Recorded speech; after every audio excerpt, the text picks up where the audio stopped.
أعوذ بالله من الشيطان الرجيم. پناهورم الله تعالی شرل شوی شیطان څخه. بسم الله الرحمن الرحيم. د الله په نوم چې ډیر زیات مهربان پوره رحم لرونکی دی. واختار موسى قومه 70 رجلا لميقاتنا فلما أخذتهم الرجفة قال رب لو شئت أهلكتهم من قبل وإياي أتهلكنا بما فعل السفهاء منا إن هي إلا فتنتك تضل بها من تشاء وتهدي من تشاء أنت ولينا فاغفر لنا وارحمنا وأنت خير الغافرين. موسی علیه السلام د خپل قوم او یا تنه ټاکلی و چې هغوی له هغه سره زمون په ټاکلی وخت حاضر وي. کله چې دا خلک یې سختې زلزلې ونیول نو موسی عرض وکړ ای زما واکمنه که تا غوښتي وای نو لا پخوا دې دوی یو زه هلاکولی شول.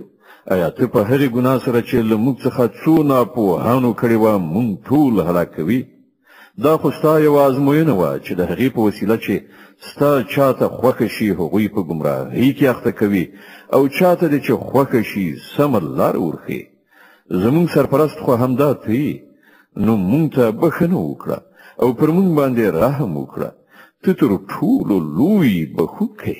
واكتب لنا في هذه الدنيا حسنة وفي الآخرة إنا هدنا إليك قال عذابي أصيب به من أشاء ورحمتي وسعت كل شيء فسأكتبها للذين يتقون ويؤتون الزكاة والذين هم بآياتنا يؤمنون. او زموږ لپاره هم د دې دنیا نیکي ولیکه او هم د آخرت.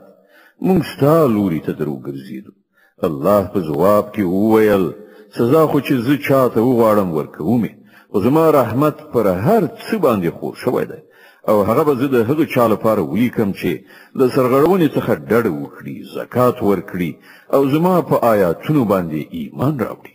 الذين يتبعون الرسول النبي الأمي الذي يجدونه مكتوبا عندهم في التوراة والإنجيل يأمرهم بالمعروف وينهاهم عن المنكر ويحل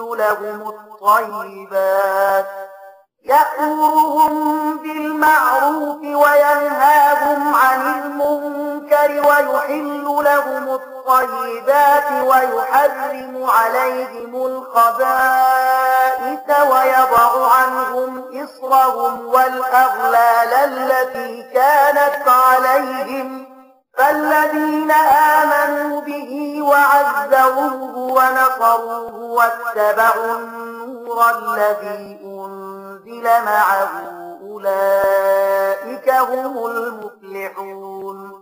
نو نن دا رحمت د هغه چا په برخه دی چې د دې بني اومي پیغمبر پیروي غوره کړي چې د هغه یادونه هغوی خپل مخې ته په تورات او انجیل کې لیکلي مومي. هغه دوی ته د نیکۍ حکم ورکوي، له بدۍ نه یې منع کوي، د دوی لپاره پاک شیان حلال او ناپاکه شیان حراموي او د دوی څخه هغه پیټی کوزوي چې پر دوی باندې دروند شوی او هغه بندیزونه ماتوي چې په هغه کې دوی کلک تړل شوي. نو کوم کسان چې په دې باندې ایمان راوړي او د دې ملاتړ او مرسته وکړي او د هغې روښنایي پیروي غوره کړي چې له دې سره نازله شوې ده هغوی بری میندونکي دي. قل يا أيها الناس إني رسول الله إليكم جميعا الذي له ملك السماوات والأرض لا إله إلا هو يحيي ويميت فآمنوا بالله ورسوله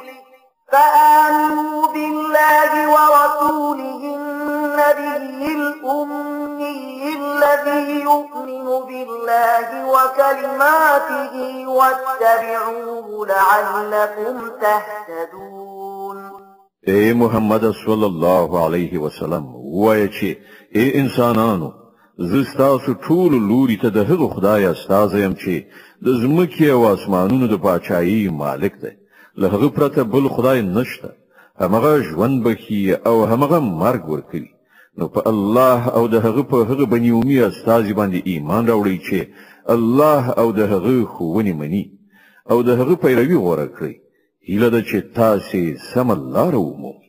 ومن قوم موسى أمة يهدون بالحق وبه يعدلون وقطعناهم 12 أسباطا أمما وأوحينا إلى موسى إذ استسقاه قومه أن اضرب بعصاك الحجر فانبجست منه 12 عينا قد علم كل أناس مشربهم وظللنا عليهم الغمام وأنزلنا عليهم المن والسلوى كلوا من طيبات ما رزقناكم وما ظلمونا ولكن كانوا أنفسهم يظلمون.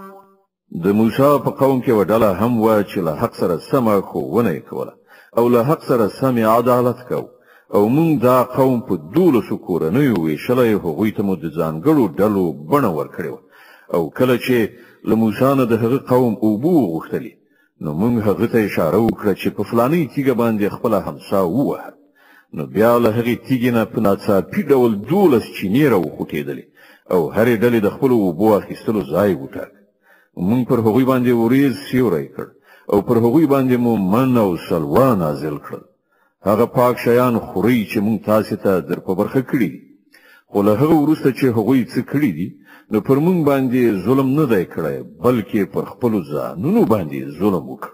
وَإِذْ قِيلَ لَهُمُ اسْكُنُوا هَٰذِهِ الْقَرْيَةَ وَكُلُوا مِنْهَا حَيْثُ شِئْتُمْ وَقُولُوا حِطَّةٌ وَادْخُلُوا الْبَابَ سُجَّدًا نَّغْفِرْ لَكُمْ خَطِيئَاتِكُمْ سَنَزِيدُ الْمُحْسِنِينَ.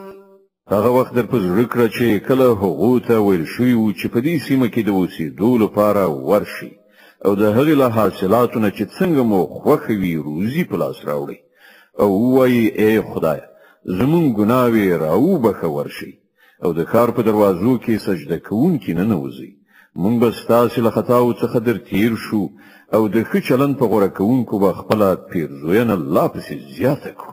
فبدل الذين ظلموا منهم قولا غير الذي قيل لهم فأرسلنا عليهم رجزا من السماء بما كانوا يظلمون. خو د هغو تیری کوونکو کسانو هغه خبره چې هغو ته ویل شوې وه بدله کړه او نتیجه دا شوه چې موږ د هغو د ظلم په مجازات کې پر هغو باندې له اسمانه عذاب ولیږه. صدق الله العظيم. الله ستر رښتیا ویونکی دی.